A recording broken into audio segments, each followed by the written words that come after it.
Thank you for staying with us. It looks like the clock is ticking and the table turning against bandits in Nigeria's northwest. But the killing of more than 40 people in Goronyo market in Sokoto State is another rude awakening. The Chief of Army Staff, Lieutenant General Farouk Yahaya, has charged troops to redouble their efforts in dealing with the bandits. Also, President Muhammadu Buhari has sent a strong warning to the bandits that their days are numbered. Jide, let me start with this Goronyo killings, 40 people. I don't know how we get this number together, but if you investigate further, you will discover that it might be more than this number. And but when you look at it as the absence of security and the absence of anything that will serve as deterrent to these bandits, they are like running riots. Yes, especially in Sokoto State now. The fact that all of these northwest states are somehow linked. At least 4 of those northwest states are kind of linked by huge forests, makes it difficult. When you are talking about Katsina, for example, bandits can move from Sabua in Kaduna State into Katsina. They can move from Birnin Gwari. In fact, they can move from Birnin Gwari up to Kebbi State because there's a forest that connects those states. And these forests are so extensive that they provide ample foliage and ample shelter and even a network of caves and rocks that can provide some form of protection. If, for example, you go to Rugu Forest, you go into Rugu Forest from Shimfida in Jibia local government, because that was the place I went to when I went to interview the bandits. You will see little hills, I won't call them mountains, but they are enough for these guys to hide. You won't even know what's going on in those places because those rocks located inside those forests provide some form of shelter for them. So they've been able to exploit this for long. Yesterday I was talking about local governments in Sokoto that are linked to Zamfara. I was talking about Isa, Sabon Birni, Goronyo. This Goronyo was one of the local government, and then Rabba, the local government of the late Sadana of Sokoto, Sir Ahmadu Bello. Those forests link Zamfara State, and the moment the forest links Zamfara State, and the moment these attacks by the military began, because we did not block the avenues through which they can escape. They escaped. They've now taken refuge in Sokoto State. You will see that Sokoto is more in the news now. But this is not the first time they will attack a forest in the last few days. A market, and take people's lives. So we have now seen that Sokoto has become a problem. As the situation improves in Zamfara, Sokoto is becoming the big problem that we face now. You can see that the Chief of Army Staff, who is also from Sokoto State, has had to go to the 8th Division headquarters to say, gentlemen, let's redouble our efforts, let's protect our people more. Whatever you need by way of equipment, I'll be ready to provide. We need to defeat these guys. Bandit leaders have relocated. It's as simple as that. You can imagine children who were kidnapped in Niger State. It was in Kebbi State that they were released. How did they get all the way? Look at the distance from Birnin Gwari to the who's on the move, right up to, and you know, with their motorbikes, they can connect those forests. If you have to travel by road from Niger to Kebbi State is such a distance, a long distance. Although they all were part of one state, the whole north west states during the Gawan era. But today, with their motorcycles, they can link those forests. Those forests, as I've said before, some of them extend right up to Central African Republic. So we have a challenge. You look at a local government like Maru in Zamfara, is the 4th largest local government in Nigeria, at more than 6,000 square kilometers, bigger than some Nigerian states, bigger than Ekiti State, bigger than the good number of states in the south, and that is where you have the Dancer Dao forest. People have talked about that Dancer Dao forest. That was where Barindaji was killed. Many bandits see that as a home because the forest is extensive and it extends from even the north, not central, to the northwest, to the edge of the northwest. You know, so this is the thing. How do we stop these guys from moving from one state when they are under pressure to another state that is relatively safer for them? We've got to deny them any place of refuge. Busy, this is like an economic thing, because if you know the number, the recruitment process into banditry and how they get their ammunition and the young ones there, you will know that, look, it is out of unemployment and just this very terrible situation, economic situation in the country. Yes, you know, we have said it before that we need to locate the foundation of the problem. And that is what you just mentioned now.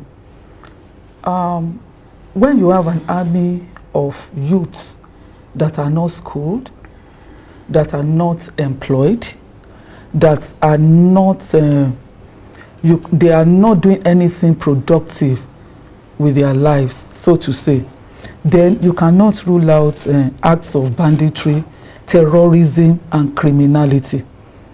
Because these people must be engaged in one thing. It's like they say that devil finds work for idle hands. And that is why, in addition to whatever military efforts we are putting in place to fight terrorism, we also need to tackle the foundational problem that is causing the army of unemployed youths to blossom in our country. And if you look at these north-west states, the northeast, the north in general, you realize that that is the place where we have the problem of out-of-school children. The last count, I think we have over 13 million of them. That was before That COVID. should be the highest in the world. Yeah, that was before COVID.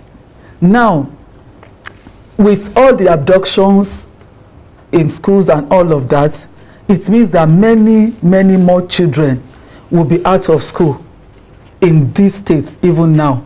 Now, let's ask ourselves, what happens to these children maybe in another 10 years' time? Meanwhile, when they are young like that, they impregnate themselves more easily. Because when you go to school, the girls, the tendency to, you know, go at least you wait for some time, yes, before you can go into marriage. Now, these men, these young boys, and they are even free to marry as many as maybe 4 or 5 wives. So you can imagine what's happening. They keep on procreating, and even the ones they are procreating, with the kind of description and explanation that Babajide made about the forest in these places, you can imagine they already have a haven where they can stay. So how do we tackle these problems? How do we ensure that Nigerian kids go to school? How do we create employment opportunities for people that are in school? How do we make sure that our economy is working for everybody? I'm not saying that government should provide job for everybody, but how do we create atmosphere? Yes, conducive atmosphere where people can where the economy can blossom, where people can get work to do and all of that. Until we tackle this, we may be in the same circle. Now, Judy, this is not even a Nigerian thing alone. We discovered that we will have people coming from neighboring countries, you know, but the situation is, you know, the atmosphere is conducive, so to say, in the countries to carry out their nefarious acts. I am alarmed at the ease with which illicit weapons come into our country through Niger Republic. Those local governments in Sokoto that I was talking about earlier, some of them are along the boundary with Niger Republic. So weapons come in. Weapons merchants target our extensive border with Niger Republic. I was reading on my younger brother's page, Facebook page, my younger brother, Dino Ayekoto. I was reading on his page, and someone said they should chase them to the border with Chad Republic. We don't have extensive border with Chad Republic. The only place where we have boundary with Chad is on the islands of Lake Chad, and it's a very small area. But it is with Niger Republic that we have extensive border stretching almost up to 1,000 kilometers and crisscrossing no less than 6 states from Kebbi in the northwest to Yobe in the northeast. Yobe, Borno, all of those states, Sokoto, Jigawa, they share border with Niger Republic. And these weapons coming through Niger Republic. In fact, via the river Niger in Kebbi state, they bring in illicit weapons into our country. So many arrests have been made. But we are unable to stop this thing from happening. You go to Katsina state, the entry points into our country from Katsina, they are extensive, they are many. You can't compare it with what you have in the Lagos area, Lagos and Ogun area here. The number of entry points through into our country from Katsina alone is far more than what you have in Lagos and Ogun combined. So, and that's how illicit weapons and other things come in. We have a problem with Niger Republic as a country, because Niger Republic, there are huge areas in Niger Republic that are ungoverned. And you know, in terms of land mass, is by far bigger than Nigeria. So, and some of the problems that they too are facing have to do with insurgents all the way from Mali, coming into their country from Mali and coming to cause problem. We are now seeing some of the weapons that those people, when they are hungry, they sell their weapons sometimes, and those weapons get here. Right. We have not been able to address that problem of policing our borders with Niger Republic. Chad is not the problem. Our border with Chad is a very small one. It's not extensive. People need to look at the map and see that, look, where we are connected to Chad is such a small place, just a few miles. But with Niger Republic is so extensive, it's not less than 900 kilometers. So, and in a lot of these places, smuggling takes place.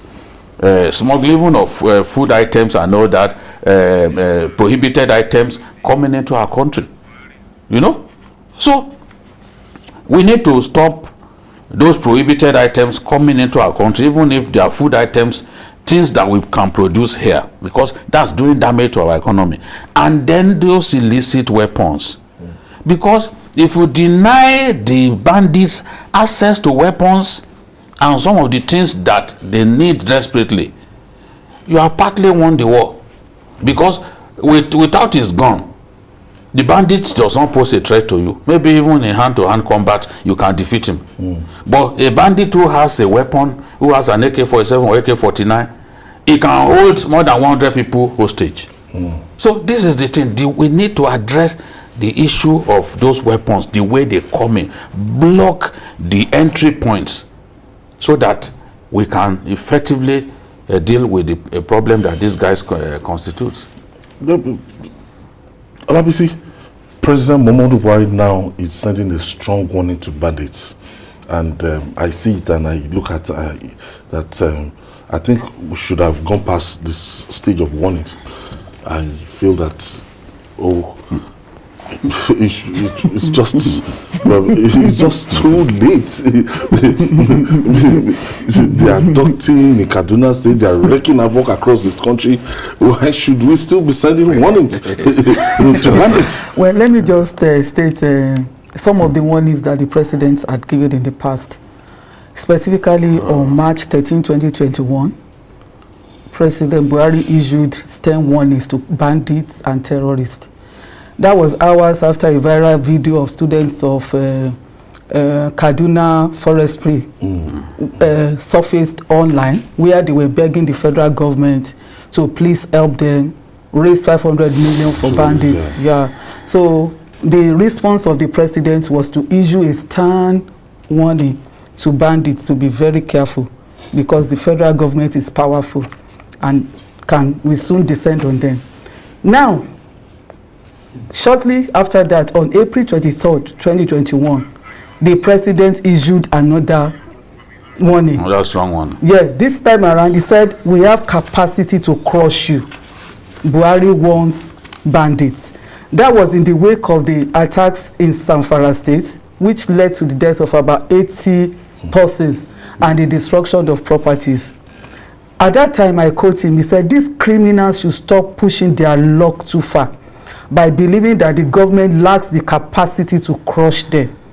Such wanton disregard for life will be brought to an end sooner than later. So he kept all the sound bites. Yes, yes. Then he said, the violence against poor villagers who are struggling with poverty and other severe economic challenges is not going to be tolerated by this administration.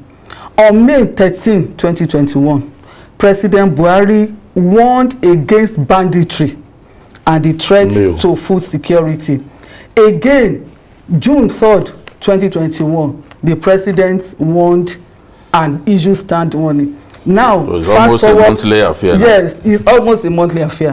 Fast forward to October 19, Buhari to bandits, your days are numbered. Be ready for defeat. Please, who does this? All these warnings, they show that there are signs of our helplessness and hopelessness.